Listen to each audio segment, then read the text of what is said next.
tahsabannallaha ghafilan amma ya'malul zalimun. Dalam surah Ibrahim Allah berfirman, jangan kau kira Allah lalai dengan kezaliman orang zalim. Saya ulangi. Ada ayat dalam surah Ibrahim Allah berfirman, wala tahsabannallaha ghafilan amma ya'malul zalimun. Jangan kau kira Allah lalai dengan kezaliman orang zalim. Innama yuakhiruhum, Allah cuma tunda waktunya. Liyaumin tashkhasu fihil absar, pada satu waktu yang semua mata melihat mereka. Sebenarnya ini ayat tafsirannya di akhirat. Mereka akan dilihat semua mata. Nah, subhanallah, miniaturnya biasanya Allah berikan musibah fitnah itu bagi orang-orang yang dikehendaki dibuka aibnya di dunia. Dihamparkan begitu saja semua orang lihat. Subhanallah, cara Allah, Pak. Dan itulah kenapa kita berlindung semua. Ya, apalagi yang punya jabatan, punya amanah dari Allah, semua kita berlindung. Kita tidak tahu, Pak, kesilapan, kesalahan, kekhilafan kita yang mana yang jadi bumerang bagi kita semua. Kita tidak tahu. Itulah Nabi SAW mengatakan, ya muqallibal qulub, tsabbit qalbi ala dinik. Wahai Allah yang membolak-balikkan hati, teguhkan hatiku di atas agamamu, ya Allah. Baca terus doa ini, Pak, supaya istiqamah. Ya muqallibal qulub, wahai Allah yang membolak-balikkan hati, teguhkan hatiku di atas agamamu. Supaya kalau menjabat itu ingat akhirat, Pak. Mau tanda tangan sesuatu ingat akhirat. Saya mau mati, saya pasti pensiun. Katakan kalimat-kalimat titipan. Semua jabatan titipan, harta titipan, popularitas titipan. Ada masanya. Ada masa, ada orangnya, Pak. Nanti akan ada waktu Anda menyesal ketika pensiun. Akhirnya mau tobat takut terbuka aibnya. Mau mengaku jujur, itu aib masa lalu. Akhirnya serba salah. Mau meninggal susah. Mengingat masa lalu susah. Hidupnya sengsara jadinya. Masa pensiun dihabiskan untuk mengingat dosa-dosa. Pas mau tobat, takut semuanya. Karena kapan dia mengaku, terseret yang lain. Terseret bosnya. Akhirnya hidupnya penuh dengan pikiran-pikiran yang menakutkan. Sedikit-sedikit takut mati. Sedikit-sedikit mau tidur saja takut tidak bangun. Uang-uang yang dia sembunyikan. Belum lagi rahasia-rahasia yang semuanya adalah bukan haknya. Itu membuat Anda tidak tenang. Andai ada, Pak, sesuatu yang paling mahal harus dijual di muka bumi itu, ketenangan, Pak. Itulah yang dinamakan nafsul mutmainnah. Satu-satunya undangan jalur khusus Allah. Khusus untuk orang yang meninggalnya istiqamah dan matinya husnul khotimah. Ya ayyatuhan nafsul mutmainnah. Al-Fajr, Pak. Hai jiwa yang tenang. Pak, banyak juga belum tentu dinikmati semua. Syukuri yang kita terima. Pakai yang ada. Gunakan dalam kebaikan. Istiqamah. Selesai, Pak. Mau 10 rumah yang ditinggali 1. Mau banyak mobil yang dipakai berapa, Pak? Ada masanya, Pak. Hal-hal yang sifatnya flexing, pamer. Selesai pada waktunya, Pak. Yang ada penyesalan. Lebih baik hari ini, Pak. Di masa-masa kita hari ini. Dititipi oleh Allah jabatan. Dititipi oleh Allah amanah. Dititipi oleh Allah ilmu. Dititipi Allah popularitas. Dititipi oleh Allah sebuah profesional dalam pekerjaan yang Masya Allah punya banyak karyawan. Jaga baik-baik, Pak. Hidup hanya sekali, Pak, di dunia ini. Sisanya kita akan hidup di akhirat pada hidup yang abadi. Walal akhiratu khairu wa abqa. Di akhirat adalah kehidupan yang abadi dan yang akan kemudian tidak akan ada lagi kematian di sana. Kita akan dihisap, setelah dihisap dibangkitkan, setelah dibangkitkan dipilihkan di mana tempat terbaik buat kita. Itu semua jalur-jalurnya, Bapak Ibu sekalian. Makanya Allah panggil khusus, ya ayyatuhan nafsul mutmainnah. Ini kalau dia mati husnul khatimah. Dalam kehidupannya, alladzina amanu wa tatma'innu qulubuhum bidzikrillah. Orang-orang beriman, wa tatma'innu itminan, tumanina, mutmainnah. Semua sama. Salat disuruh tumanina, tumanina tenang. Hidup disuruh banyak zikir. Karena zikir membuat tenang.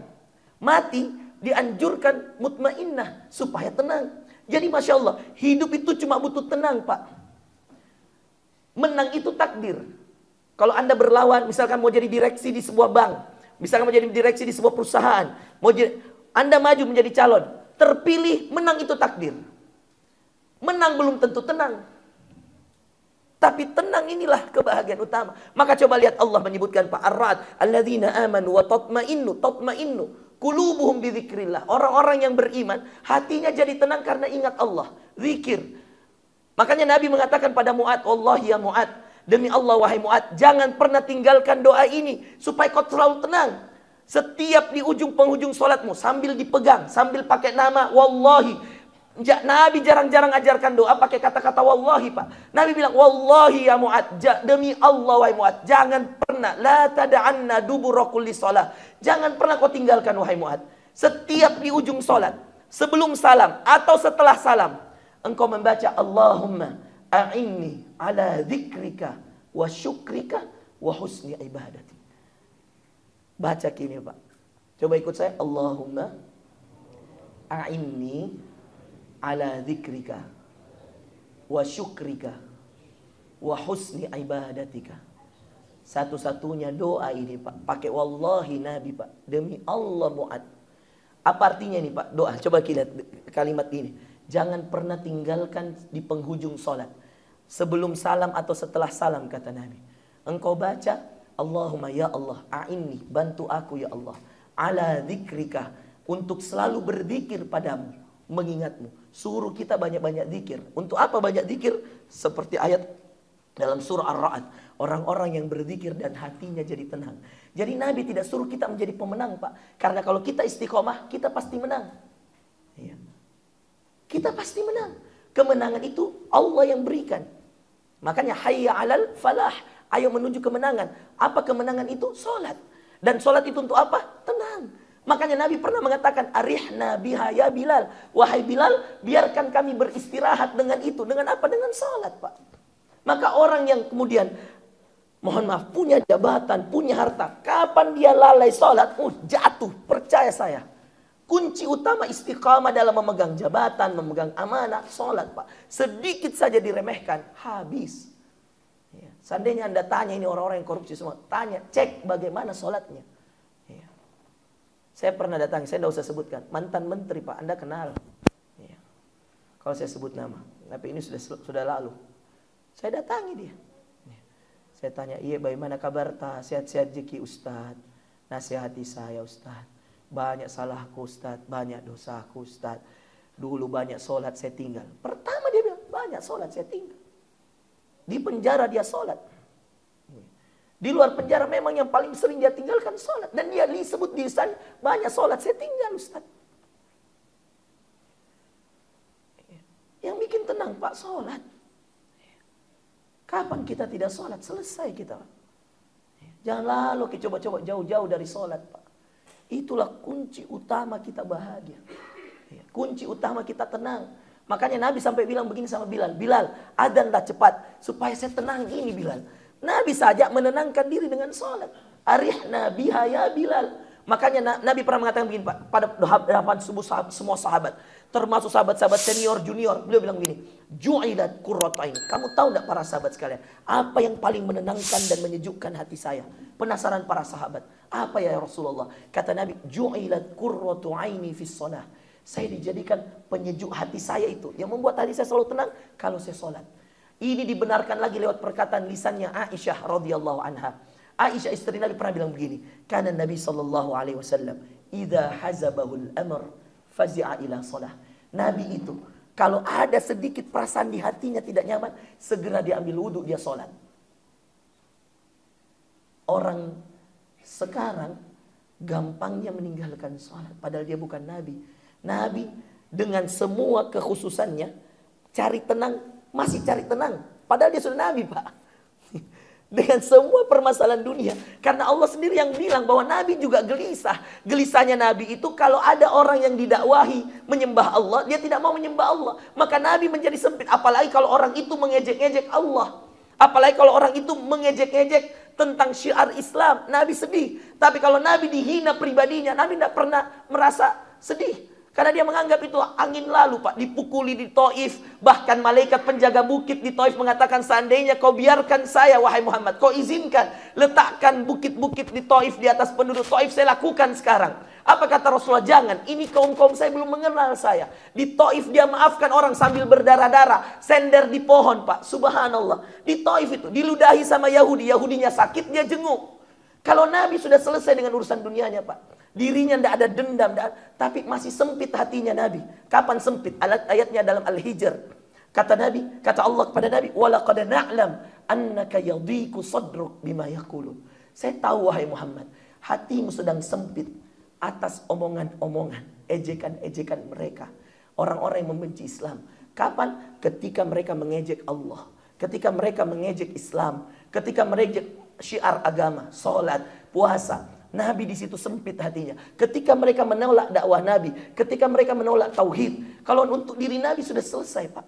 Tapi Al-Hijr Allah bercerita, saya tahu hatimu sedang sempit wahai Muhammad atas omongan-omongan mereka. Walaqad na'lamu annaka yadhiqu sadruka bima yaqulun fasabbih. Solusi dari Allah salat. Fasabbih bihamdi rabbika wa kun minas sajidin. Banyak bertasbih dan jadilah engkau orang yang sujud. Apa orang yang sujud, Pak? Suruh salat. Terakhir, Pak, ya. Saya masih mau gas tapi ya takut mengantuk makin semua. Masya Allah. Ya, mudah-mudahan ya hadis yang terakhir ini mengingatkan kita untuk semakin semangat di Ramadan. Ada sebuah hadis Bapak Ibu sekalian yang juga menutup tausiah kita pada malam hari ini. Hadis Nabi tentang bagaimana Nabi menjaga Ramadannya. Ya. Kata Aisyah, kana ajwadun nas. Nabi itu, ini ketika Aisyah ditanya, bagaimanakah Nabi di bulan Ramadan? Aisyah radhiyallahu anha mengatakan, Nabi itu orang paling baik yang saya temui. Tidak ada lagi orang yang lebih baik dari Nabi, kata Aisyah.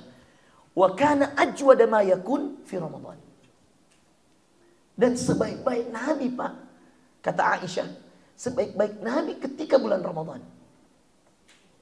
Sedekahnya, mengajinya, semuanya, Pak. Sebaik-baik Nabi di bulan Ramadan. Padahal Nabi di luar bulan Ramadan sudah amat sangat baik sekali, Pak. Tapi kata Aisyah, di Ramadan saya tidak pernah menemukan sifat-sifat Nabi seperti di luar bulan Ramadan. Dan Masya Allah, Bapak Ibu sekalian, hal yang paling dijaga oleh Nabi dalam hal Ramadan adalah ibadah. Makanya Nabi mengatakan, ya baghiyal khairi akbil. Wahai para pencari kebaikan, ya, perbanyaklah kebaikan. Sambutlah kebaikan itu. Wahai para pencari kebaikan, inilah bulan kebaikan, Pak. Ya. Maka target kita di Ramadan ini, Pak, perbanyak sedekah, perbanyak ngaji, perbanyak sholat malam, ibadah saja, Pak. Dari satu ibadah ke ibadah yang lain. Fa idza faragta fansab. Dan jadilah orang yang hari ini, Pak, mengenal jati diri. Kenapa saya bilang mengenal jati diri? Karena di bulan Ramadan tidak ada syaitan, Pak. Nabi yang mengatakan, ketika datang bulan Ramadan, idza jaa Ramadan, futihat abwabul jannah wa lam yughlaq minhu bab. Semua pintu surga dibuka, tidak ada satu pun ditutup. Wa ughliqat abwabun nar wa lam yufta minhu bab. Semua pintu neraka ditutup dan tidak ada satu pun dibuka. Wa suffidatis syayatin, dibelenggu semua syaitan, dibelenggu semua iblis. Jadi ini hadis Bukhari. Jadi jangan ada lagi yang mengkambing hitamkan iblis, syaitan di bulan Ramadan. Jadi kalau Anda kemudian tidak bangun subuh, tidak bangun sholat, tidak sholat dan seterusnya, itulah jati diri Anda. Maka kata para ulama, kenalilah dirimu di bulan Ramadan, karena dialah hakikat dirimu. Apakah engkau adalah orang baik atau engkau adalah orang jahat? Engkau adalah orang yang berbuat banyak ihsan, kebaikan, atau engkau adalah orang yang banyak berbuat nifak, kemunafikan, atau fasad, kerusakan. Naudzubillah min dzalik. Karena syaitan tidak ada di sini, Bapak Ibu sekalian. Ya. Jadi mulailah menahan diri, Bapak Ibu sekalian. Ya, hati-hati. Ini bulan kebaikan. Jaga baik-baik lisan kita, jaga baik-baik waktu kita, Bapak Ibu sekalian. Jangan terlalu banyak ya terprovokasi dengan hal-hal yang sia-sia. Bulan Ramadan, bulan kebaikan. Waktunya membakar dosa-dosa, waktunya mencari ketenangan, waktunya bermuhasabah diri, waktunya mencari jati diri kita, kembali kepada Allah, kembali pada Rabb. Hindarkan hal-hal yang bisa membuat Ramadan kita jadi sia-sia, Bapak Ibu sekalian. Hindarkan. Ya, usikum wa iya ya nafsi bitaqwallah. Hanya Allah yang Maha mengetahui niat-niat baik kita. Saya berharap tetangga-tetanggaku yang saya cintai, yang kemudian hadir hari ini mendengarkan ceramah ini. Saya tidak tahu kapan kita ketemu. Saya besok berangkat, Pak, ya, dan 1 bulan di sana, insya Allah. Ya, jadi nanti habis Lebaran baru pulang. Makanya saya minta sama Om Juni waktu dia minta tanggal 28, saya bilang saya lagi di Jakarta itu. Tapi bisa enggak tanggal 1 saya isi? Katanya kan sebenarnya malam ini tidak ada, karena selang-seling 28 gitu ya hari. Tapi saya bilang, Om, tidak ada kodong jadwalku. Kapan lagi kodong saya bisa ceramah dengan depan Ustaz Takdir? Tahu Ustaz? Masya Allah. Iya. Rindu-rindu sama Ustadz. Ya, saya kira itu Bapak Ibu sekalian. Mudah-mudahan semua yang hadir istiqamah di bulan Ramadan mendapatkan taufik Allah, mendapatkan keutamaan, kemuliaan, yaitu dihapuskannya dosa-dosa. Dan semoga anak-anak kita Pak dihindarkan dari mohon maaf sekali, ini yang hari ini juga bahaya sekali Pak. Judi online, hati-hati. Ya, narkoba tentu ya. Narkoba, judi online sama pinjaman online Pak. Ini subhanallah, kasusnya banyak sekali. Ya, sama hati-hati, sekarang banyak kasus model penipuan, hati-hati. Kemarin saya ketemu Pak Kapolres Tabes mengatasnamakan pajak, hati-hati. Padahal itu ada aplikasi. Ada yang tertipu 400 juta, 30 juta, 45 juta, macam-macam ya Pak. Ada aplikasi, dia bilang saya dari orang pajak, disuruh masukkan ini, disuruh masukkan ini. Jangan mau, kalau bukan kita langsung datang saja ke pajak. Dia bilang oke, nanti saya datang. Percaya Pak, semua orang begitu tertipu semua.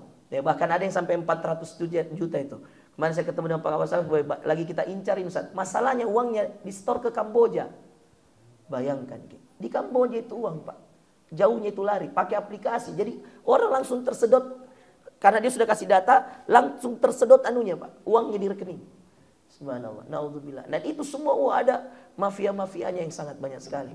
Ya, mudah-mudahan kita terlindung semua, anak-anak kita juga terlindungi dari dosa-dosa yang bisa menjerumuskan pada maksiat. Demikian subhanakallahumma bihamdika, asyhadu an la ilaha illa anta astaghfiruka wa atubu ilaik. Wa akhiru da'wana alhamdulillahi rabbil alamin. Wassalamualaikum warahmatullahi wabarakatuh.